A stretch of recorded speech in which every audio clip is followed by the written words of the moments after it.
برايم مينستر ku-xigeenka senataradii hore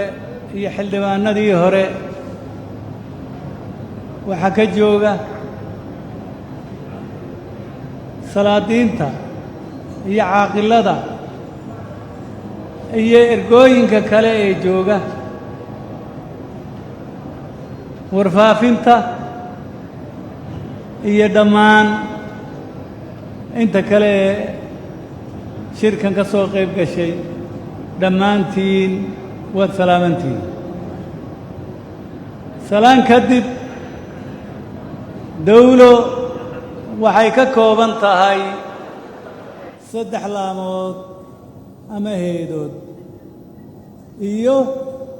madaxweynaha oo u dhaxeeya xiriiriye ka ah 3 heedood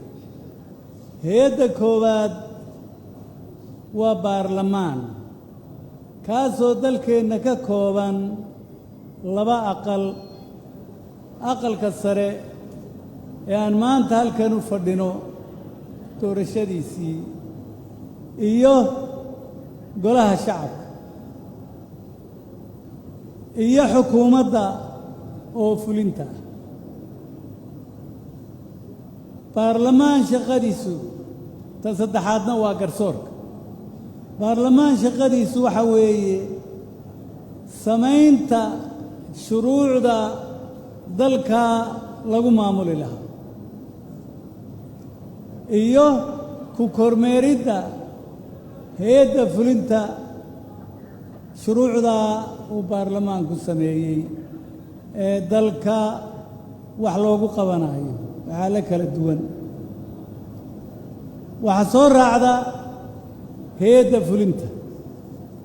hay'adda fulintu waxay ku shaqaysaa oy ka shaqaysaa horumarinta dalka iyadoo ku shaqaynaysa shuruucdii uu baarlamaanku dejiyey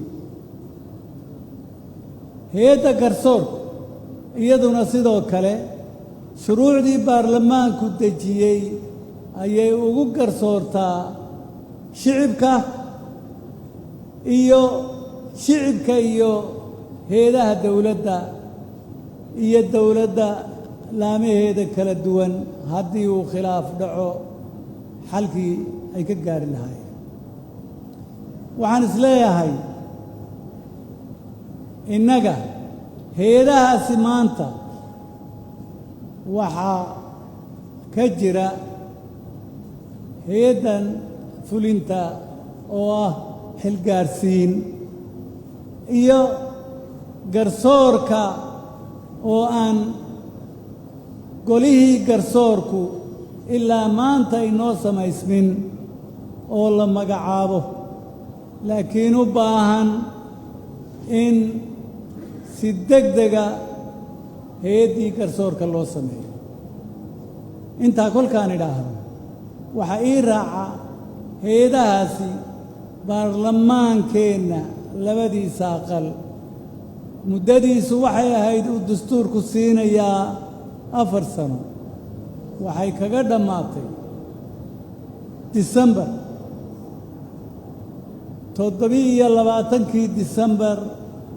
ee 2020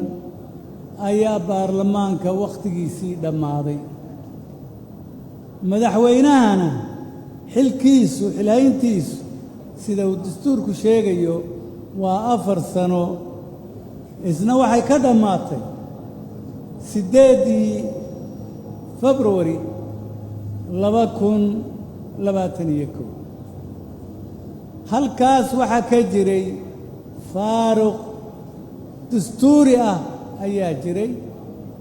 waxayna noqotay xukuumaddu xilgaarsiintu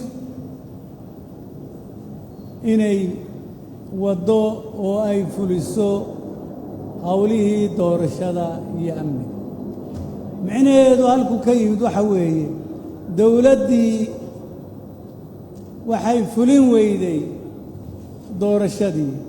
taasina waxay keentay marka in loo xil saaro xukuumaddu inay fuliso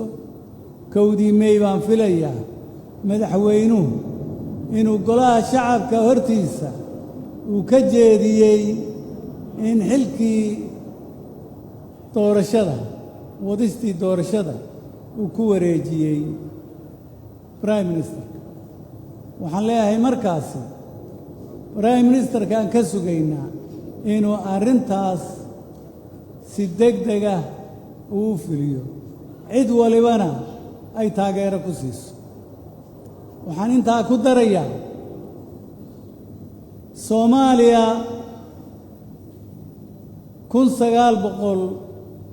1991 dawladeennii way burburtay qayb ka mid ah dalka ayaa waxay sheegtay inay ka gooday dalka inteeda kale laba eray oon leeyahay midna sax ma aha ayaa ka yeedha halkan iyo Hargeysa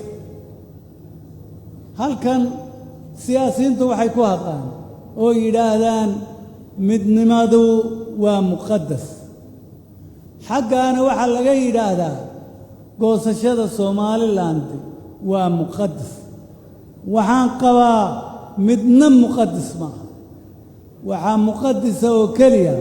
kitaabka qur-aanka maxaase halkaa ku jira halkaa waxa ku jira waxaa lagama maarmaana labada dhinacba fikirka noocaasa inay ka baxaan oo maxaynu u baahannahay waxaynu u baahannahay horta waxaa isku keendiraa waa baahi wax kale oo jiraa ma jiro dalkanna ma aha dalkii lagu baahan lahaa waxaan idiin sheegayaa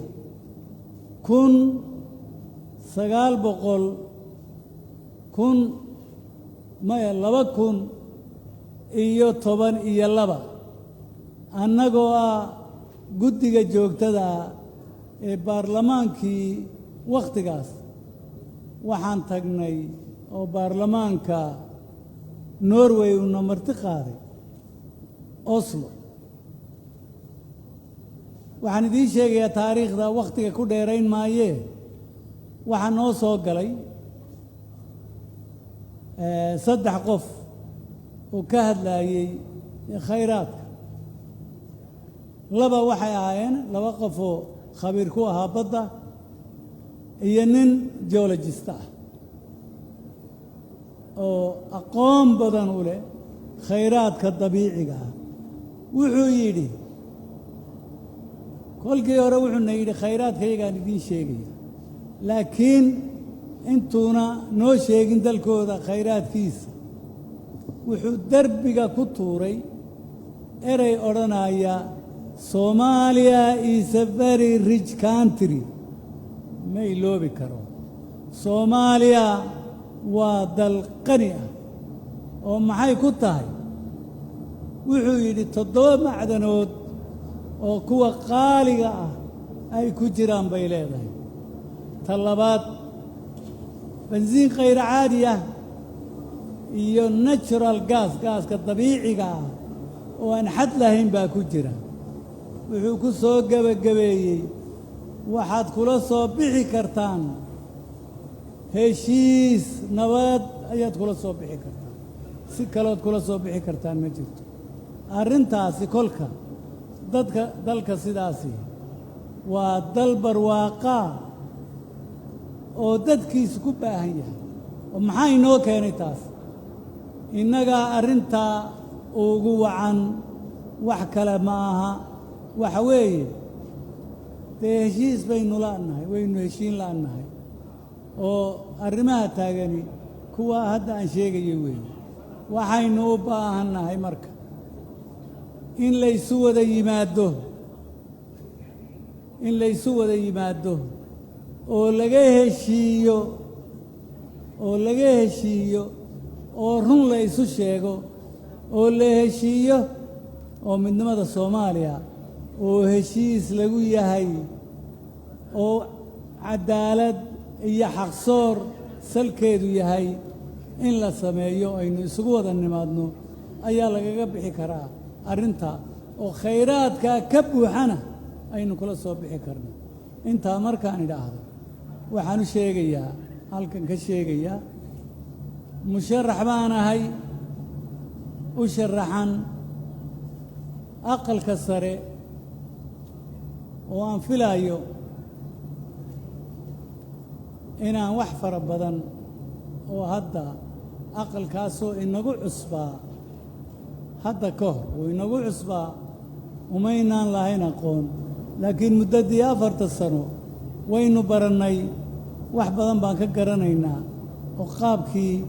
aynu u shaqayn lahayd. labada aqalna ay hadda 40 sano waxba may qaban, ma ay midaysnayn, way kala taagnaayeen sababtaa kulligeenba uu inagu cusbaa aqalka. laakiin waxaan codsanayaa haddii aad i doorataan waxaan filayaa inaan wax fara badan oo hore inoo dhaafay aynu ka shaqayn doonno oo baarlamaanku u noqon doono baarlamaan arrimahana sheegayana kaalin ka qaadan kara. aad iyo aad ayaad u mahadsantihiin, waa idinka mahad celinayaa dhegaysigiinna qiirada leh. mahadsan idin.